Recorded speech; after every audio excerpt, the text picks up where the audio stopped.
നമസ്കാരം.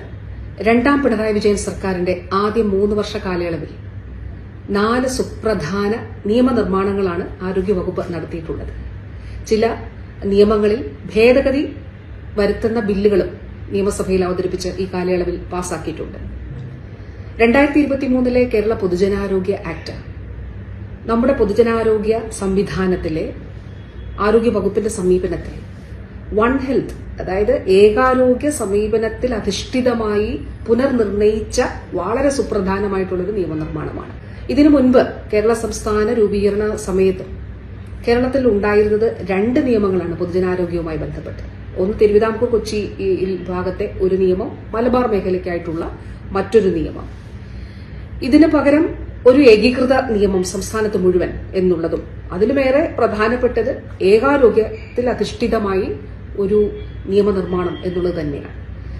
അതോടൊപ്പം ചില സവിശേഷതകളും ഈ നിയമ നിർമ്മാണത്തിനുണ്ടായിരുന്നു. രാജ്യത്തിന്റെ നിയമനിർമ്മാണ ചരിത്രത്തിൽ തന്നെ ആദ്യമായി സ്ത്രീലിംഗത്തിൽ ഒരു ബില്ല്, ഈ ബില്ലാണ് സാർ അവതരിപ്പിക്കപ്പെട്ടിരിക്കുന്നത്. സാർ, എല്ലാ നിയമങ്ങളിലും നമ്മൾ വായിക്കുമ്പോൾ പുല്ലിംഗത്തിലാണ് ആളുകളെ, വ്യക്തികളെ വിശേഷിപ്പിച്ചിരുന്നത്, ഹി അല്ലെങ്കിൽ ഹിം. അപ്പൊ നിയമത്തിൽ സ്ത്രീ അപ്രത്യക്ഷമായിരുന്നു.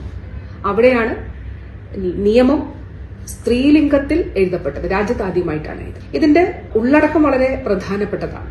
കേരളം നേരിടുന്ന ചില വെല്ലുവിളികൾ, ഉയർന്ന ജനസാന്ദ്രത, ജീവിതശൈലി രോഗങ്ങൾ, നമ്മുടെ ചില നേട്ടങ്ങൾ, ഉയർന്ന ആയുർദൈർഘ്യം, അതുപോലെ തിരുവനന്തപുരം മുതൽ കാസർഗോഡ് വരെ ഒരൊറ്റ മഹാനഗരമായി നിലനിൽക്കുന്ന അവസ്ഥ, ഇതൊക്കെ ആരോഗ്യ മേഖലയുമായി ബന്ധപ്പെട്ട്, പ്രത്യേകിച്ച് പൊതുജനാരോഗ്യ മേഖലയുമായി ബന്ധപ്പെട്ട് ഉയർത്തുന്ന ചില ചാലഞ്ചസ് ഉണ്ട്.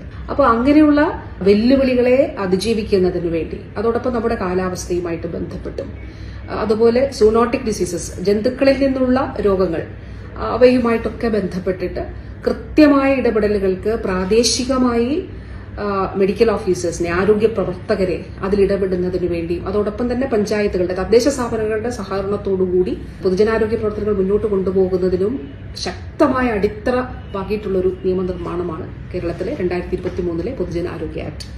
ഇതുകൂടാതെ 2023 കേരള ആരോഗ്യരക്ഷാ സേവന പ്രവർത്തകരും ആരോഗ്യരക്ഷാ സേവന സ്ഥാപനങ്ങളും ആക്ട്, 2021 കേരള സാംക്രമിക രോഗങ്ങൾ ആക്ട്, ഇതുകൂടാതെ 2021 തന്നെ കേരള മെഡിക്കൽ പ്രാക്ടീഷണേഴ്സ് ആക്ട്, അതുപോലെ ക്ലിനിക്കൽ എസ്റ്റാബ്ലിഷ്മെന്റുമായി ബന്ധപ്പെട്ടും മെഡിക്കൽ വിദ്യാഭ്യാസവുമായി ബന്ധപ്പെട്ടിട്ടുമൊക്കെയുള്ള ഭേദഗതികൾ, എക്സിസ്റ്റിംഗ് നിയമങ്ങളിലുള്ള ഭേദഗതികൾ, അതും ബില്ലുകളായിട്ട് അവതരിപ്പിച്ച് ഈ 3 വർഷ കാലയളവിനുള്ളിൽ പാസാക്കുന്നതിന് കഴിഞ്ഞിട്ടുണ്ട്.